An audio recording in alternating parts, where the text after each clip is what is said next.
যিসকলে একেবাৰে নিৰামিষ খায় তেখেতসকলৰ বাবেতো একেবাৰে প্ৰিয় খাদ্য হ'ব। এতিয়া ইয়াতে ধুনীয়াকৈ প্লেটিং কৰি লৈ আহিছোঁ। প্লেটিংটো অৱশ্যে খুব মানে ডেভেলপ হোৱা নাই আৰু দেই, নেহাঁহিব প্লেটিংটো বেয়া হোৱাৰ কাৰণে। খুব ডেভেলপ হোৱা নাই, কিন্তু ৰেচিপিটোৱে মেইন নহয় জানো, যিহেতু খুব টেষ্টি লগা আৰু একেবাৰে নিৰামিষত খাব পৰা ৰেচিপি হয়। আৰু যিসকলে একেবাৰে নিৰামিষ খায় তেখেতসকলৰ বাবেতো একেবাৰে প্ৰিয় হৈ পৰিব। এবাৰ বনাই খাই চাব আৰু মোক কমেণ্ট কৰি জনাই দিব কেনে হৈছে বুলি। এই ৰেচিপিটোৰ নাম হৈছে মণিপুৰী পাকনাম। এই পাকনামটো বনাবলৈ হ'লে কি কি সামগ্ৰীৰ প্ৰয়োজন, ইয়াতে কি কি দিয়া আছে, আপোনালোকে ভিডিঅ'টো আৰম্ভণিৰ পৰা শেষলৈ চালেহে গম পাব। হাই এভৰিৱান, নমস্কাৰ। পুনৰবাৰ মোৰ চেনেলটিলৈ আপোনালোক সকলোকে স্বাগতম জনাইছোঁ। আজি পিছে ব্লগ ভিডিঅ' বা ইটিং ভিডিঅ' নহয় দেই, আজি অকল অসমীয়া লেংগুৱেজতে তাৰমানে এটা ৰেচিপি লৈ আহিছোঁ। আপোনালোকেতো যিহেতু জানে যে মই মাজে মাজে আপোনালোকক মণিপুৰী সম্প্ৰদায়ৰ খাদ্য কিছুমান আপোনালোকৰ ওচৰলৈ লৈ আহোঁ। কেনেকৈ বনায়, কেনেকৈ খায়, কি কি খায় আপোনালোকৰ ওচৰলৈ কেতিয়াবা মই মাজে মাজে লৈ আহোঁ। আজিও তাৰমানে আকৌ এটা ৰেচিপি, খুব মানে সোৱাদ লগা আৰু খুব হেল্ডি ৰেচিপি এটা, একেবাৰে ভেজিটেবল, মানে একেবাৰে মাছ মাংস নাই। যিসকলে নিৰামিষ খায় তেখেতসকলৰ বাবে এইটো খুবেই মানে ভাল আৰু খুব সোৱাদ লগা ৰেচিপি হয়। গতিকে ৰেচিপিটো ভিডিঅ'ৰ ষ্টাৰ্টিঙতে দেখিছেই কিজানি যে কেনেকুৱা টাইপৰ হয় ভিডিঅ'টো, আৰু আপোনালোকে বুজি পোৱা নাই কিজানি যে এইটো কি ৰেচিপি হয়, নহয় জানো। গতিকে আহক মই ৰেচিপিটো কেনেকৈ বনালো আৰু লগত কি কি সামগ্ৰী আছে, কি কি সামগ্ৰীৰে মানে মই ৰেচিপিটো বনালো আপোনালোকক দেখুৱাম। আৰু যিসকলে, মই পুনৰবাৰ কৈ দিছোঁ, যিসকলে নিৰামিষ হয়, মানে যিসকল নিৰামিষৰ সময়ত, যিসকলে ধৰক মাছ মাংস নোখোৱাৰ সময় বা যিসকলে একেবাৰে টোটেলি নিৰামিষ, তেখেতসকলৰ কাৰণেতো একেবাৰে খুব মানে ভাল লগা ৰেচিপি হয়। গতিকে ভিডিঅ'টো আৰম্ভণিৰ পৰা শেষলৈ চাই থাকক। আৰু ভিডিঅ'টোৰ শেষত ভিডিঅ'টোক কমেণ্ট কৰিব নাপাহৰিব আৰু লাইক এটা কৰিবলৈ নাপাহৰিব। আৰু নতুন বন্ধু বান্ধৱীসকলে যদি আজি মোৰ চেনেলটো বা আজি ভিডিঅ'টো যদি ফাৰ্ষ্ট টাইম পাইছে, প্লিজ ছাবস্ক্ৰাইব কৰি দিব। তেনেহ'লে আহক ভিডিঅ'ৰ মাজলৈ। আজি আকৌ নিউ মণিপুৰী ৰেচিপি এটা আপোনালোকক দেখুৱাবলৈ আহিছে দেই। গতিকে ভিডিঅ'টো সম্পূৰ্ণকৈ চাই লওক কেনেকৈ মই এইটো পাতত দিওঁ। এইটোৰ হেৰি হয়, মাছৰুমটো হয়। ৰেচিপিটো বনাবলৈ মাছৰুম লৈ লৈছোঁ আৰু মাছৰুমখিনি অলপমান এনেকৈ দীঘল দীঘলকৈ প্ৰথমতে কাটি লৈছোঁ। এইটো আচলতে মই পাতত দি পেলাই বনাম, সেই গতিকে পাত ছিঙি লৈ আহোঁ আৰু মই কি পাতত দিম আৰু কি পাত ছিঙিব যাওঁ দেখুৱাই আছোঁ। এতিয়া মাছৰুম পাতত দিবৰ কাৰণে মই ছিঙিব আহিছোঁ হালধিৰ পাত। হালধিৰ পাত মেইন। হালধিৰ পাত যাৰ ঘৰত নাই, এখিলা হ'লেও যদি বিচাৰিবলৈ মানে পাৰে খুবেই ভাল। যদি নহয় কলপাতৰ পাতেদিও কৰিব পাৰি, কিন্তু মোৰ এভেইলেবল আছে হালধিৰ পাত। গতিকে হালধিৰ পাত বিচাৰি আহিছোঁ আৰু হালধিৰ পাত লৈ যাওঁ। চিঙাটো দেখাবা দেই।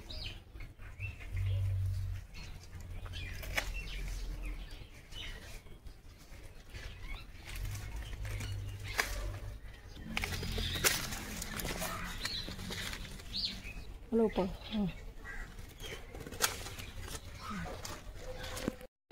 এয়া যোগাৰ পাতিসমূহ লৈ লৈছোঁ। হালধিৰ পাত, এইবিলাক হ'ল মণিপুৰী মছলা। ইয়াতে আছে মান ধনিয়া, জলকীয়া, আৰু এইবিলাক তাৰমানে মণিপুৰী মানুহৰ তাৰমানে মছলা হয় দেই। এইবিলাক এইটো এটা এবিধ মছলা। আৰু এইটো হ'ল মণিপুৰী পিঁয়াজ।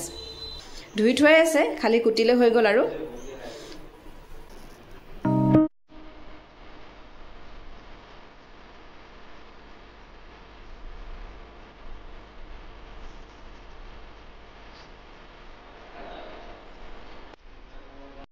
এয়া ধুনীয়াকৈ কুটি বাছি লৈ ল'লোঁ। এইটো তাৰমানে দীঘল দীঘলকৈ আছিলে, এইটো অলপমান চুটি চুটিকৈ কাটি ল'লোঁ। আপোনালোকে এইবিলাকৰ সলনি পিঁয়াজ দিব পাৰে। আৰু তাৰপিছতে আৰু হালধিৰ পাতটো তাৰমানে গাঁঠিটো ডাঙৰ ডাঙৰ আছিলে, সেই গাঁঠিটো মই কাটি দিছোঁ এনেকৈ কৰি। এতিয়া মই বাউল এখন লৈ লৈছোঁ। বাউলটোতে মই গোটেইকেইটা মিক্স কৰিম। এতিয়া মাছৰুমটো লৈ লৈছোঁ। লগতে এই সামগ্ৰীসমূহ গোটেই ইয়াতে লৈ লওঁ তাৰ পিছতে এইটো বেচন মই লৈ লৈছো বেচন অলপমান লাগিব প্ৰথমতে অলপকে বেচনটো দি পেলাই সানি লম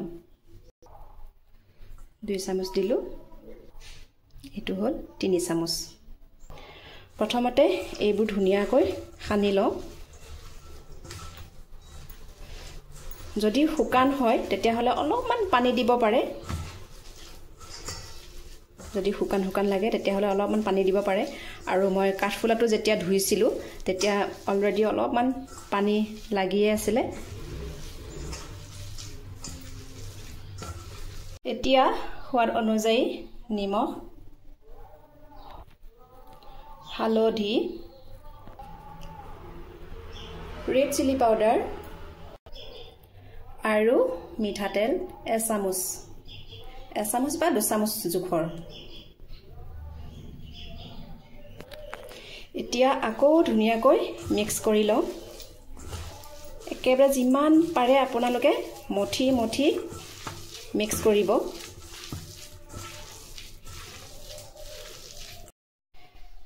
মিক্স কৰাৰ আগতে আকৌ জিৰা 2 চামুচ দি লওঁ একেলগে মিক্স কৰিম হেতু কাৰণে জিৰা 2 চামুচ দিলো আৰু এয়া হল ধনিয়া পাউডাৰ 1 চামুচ সামগ্ৰীৰ পৰিমাণৰ অনুযায়ী আপোনালোকে মছলাবিলাক দিব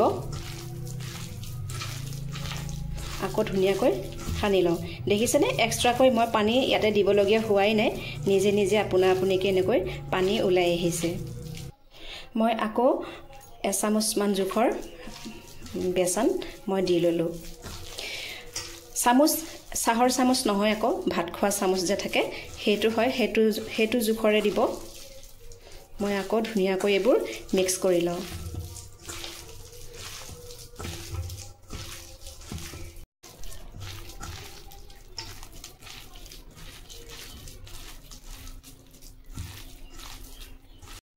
মিক্স কৰা হল যেতিয়া এতিয়া পেকিং কৰো হালধি পাতেৰে পেকিং কেনেকৈ কৰে আপোনালোকক আকৌ ভালকৈ দেখুৱাই আছো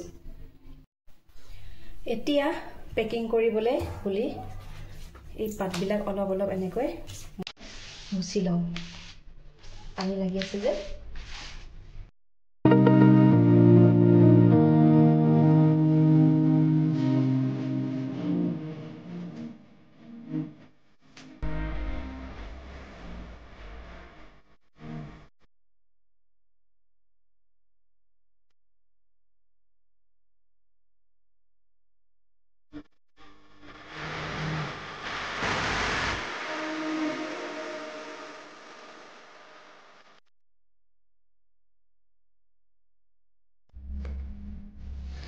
ইয়াতে কোনো মাছ ব্যৱহাৰ কৰা নাই মাংস ব্যৱহাৰ কৰা নাই গতিকে আপোনালোকে নিৰামিষৰ সময়ত আপোনালোকে এনেকৈ কৰি খাব আৰু খুবেই ভাল পাব কৈছে নহয় খুবেই সোৱাদ লগা হয়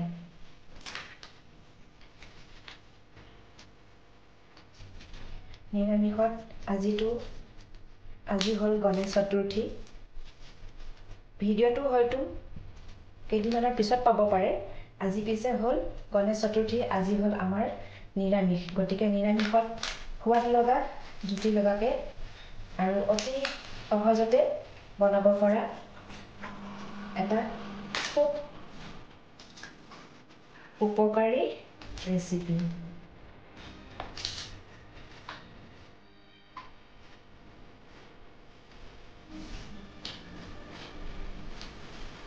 এয়া হৈ গ'ল মোৰ টোপোলাটো এতিয়া কেনেকৈ তাৰপিছত নেক্সট পৰ্যায় কি কৰি আছো দেখুৱাই আছো টোপোলাটো ধুনীয়া হয়নে বাৰু চাওক ধুনীয়াকৈ টোপোলাটো কৰি দিলো এতিয়া মই কি কৰিম জানেনে এতিয়া মই এয়া এটা সস লৈ লৈছো সস মানে কি মোৰ এইটো একচুয়ালি মমো বনোৱা সস হয় আৰু মমো বনোৱা সসটোতে এইটো ফিটিং কৰি লৈছো তাৰ পিছত মই টোপোলাটো ইয়াতে দি দিম টোপোলাটো এনেকৈ দি দিছোঁ আৰু এনেকৈ ঢাকন মাৰি দিওঁ মই এইটো 10 মিনিটমানৰ পিছত বা 5 মিনিটমানৰ পিছত মই খুলি পেলাই চাম খুলি চোৱাৰ পিছত যদি অলপ সিজাৰ নিচিনা হয় তেতিয়া মই আৰু এটা প্ৰচেছ ইউজ কৰিব লাগিব এইখিনি দি দিয়াৰ পিছত শেষ হৈ নাযায় এইটো 5 মিনিটমানৰ পিছত মই খুলি পেলাই চাম আৰু যেতিয়া তাৰমানে এই পাতবিলাক ধুনীয়াকৈ সিজাৰ নিচিনা হয় তেতিয়া মই উলিয়াই পেলাই আৰু এটা পদ্ধতিত মই ৰেচিপিটো কমপ্লিট কৰিম এতিয়া এইটো যে ষ্ট্ৰিম কৰিছিলোঁ দাঙি পেলাই চাওঁ খুলি চাওঁ ঢাকনটো খুলি চাওঁ কেনে হৈছে ধুনীয়াকৈ সিজি গৈছে ভিতৰটো দেখিছেনে সিজি গৈছে এতিয়া জুইটো অফ কৰি দিওঁ আৰু এতিয়া অলপমান টাইম এইটো ঠাণ্ডা হ'ব দি তাৰপিছতে আৰু কিবা এটাত মানে দিব লাগিব ইফালে মাহৰ দালি বনাই আছিলোঁ বোলো মাহৰ দালিলে আৰু হেৰিয়া খাম পাতত দিয়া খাম বোলো এতিয়া আৰু এটা কাম আছে সেইটো হ'ল এইটো বস্তুটো আকৌ ইয়াতে শুকুৱাই পেলাম এইটো ষ্ট্ৰিম হওঁতে তাৰমানে অলপ মানে কি হয় এইটো পানী নিচিনা ভাপতে সিজা ন পানী নিচিনা হৈ আছে আৰু এইটো এটা কি কৰিম আকৌ ইয়াতে দি পেলাই অলপমান শুকুৱাই পেলাম তাৰমানে ড্ৰাই কৰিম অলপমান এইটো দেখিছেনে পানী ওলাই আছে ভাপটো যে ভাপৰ পানীটো আৰু এইটো আছেই নহয় এতিয়া এইটো আকৌ ইয়াতে এনেকৈ ড্ৰাই কৰিম ড্ৰাই কৰিবলৈ হ'লে এইটোৰ ওপৰত অলপমান গধুৰ বস্তু এটা দাঙি থৈ দিব লাগিব কিবা এটা আৰু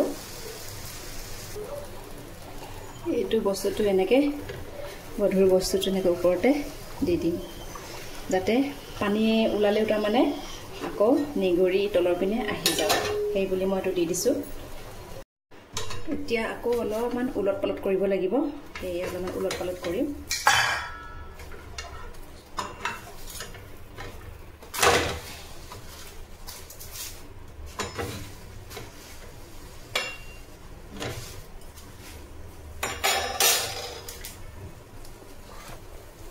এইটো হৈ গ'ল এতিয়া এইটো নমাই থওঁ আৰু বস্তুটো দেখিছেনে এইটো পাতবিলাক শুকাই গৈছে আৰু অলপমান ঠাণ্ডা হ'বলৈ দিওঁ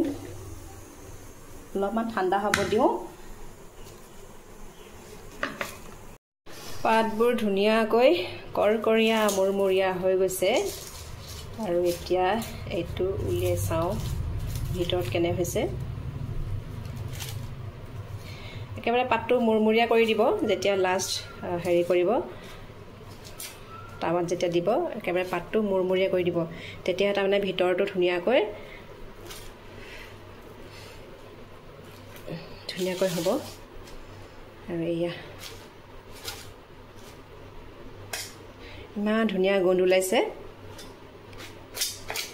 ইমান ধুনীয়া গোন্ধ এয়া এতিয়া কাটি চাওঁ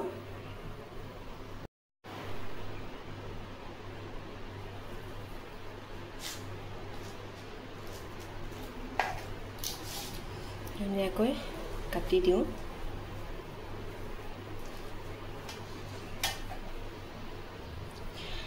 কাটি লৈ এতিয়া এইখন প্লেটতে মই ট্ৰান্সফাৰ কৰিলোঁ আৰু এতিয়া উঠাই পেলাই চাওঁ ইমান গৰম এয়া কি ধুনীয়া দেখিছেনে বহুত গৰম হৈ আছে অলপমান ঠাণ্ডা হৈ তাৰপিছতে আৰু দেখুৱাই আছোঁ অলপমান মই ভাঙি দেখুৱাম আপোনালোকৰ আগত এয়া ধুনীয়াকৈ শুকাই গৈছে পানীয়া হৈ থাকিলে বেয়া হয় সেয়ে তাৰমানে কি কৰিব লাগে আপোনালোকে তল আৰু ওপৰটো একেলগে সমানতে মানে হেকিব লাগে য'ত লাষ্ট টাইম মই যেনেকৈ টাৱাত হেকিছিলোঁ তেনেকৈ হেকিব লাগে আৰু ওপৰতে গধুৰ বস্তু এটা এনেকৈ দি থৈ দিব লাগে দুই চাইডে যেতিয়া এইটো যেনেকৈ কালাৰ হৈছে এনেকুৱা কালাৰ হ'লেতো বেছি ভাল হয় আৰু এয়া চাওক এয়া পানী চানি নাই আৰু একেবাৰে শুকান এয়া দেখিছেনে পানী চানি নাই এইটো একেবাৰে মানে ধুনীয়া সোৱাদ হয় আৰু ক'ব লাগিব আৰু আপোনালোকে একদম বাৰ বাৰ মানে খাবলৈ মন যাব আপোনালোকৰ দেখিছেনে এয়া ধুনীয়া হৈছে একেবাৰে গতিকে আপোনালোকেও এনেদৰেই বনাই খাই চাব আৰু লগতে মোক কমেন্ট বক্সত কমেন্ট কৰি জনাই দিব কেনে হৈছে বুলি গতিকে আজি মোৰ এই মাশৰুম পাতত দিয়া ৰেচিপিটো কেনে পাইছে কমেন্ট কৰি জনাই দিবলৈ নাপাহৰিব এইটোৰ গোন্ধ পায়ে মোৰ জিভাৰ পানী পৰিব ধৰিছেগে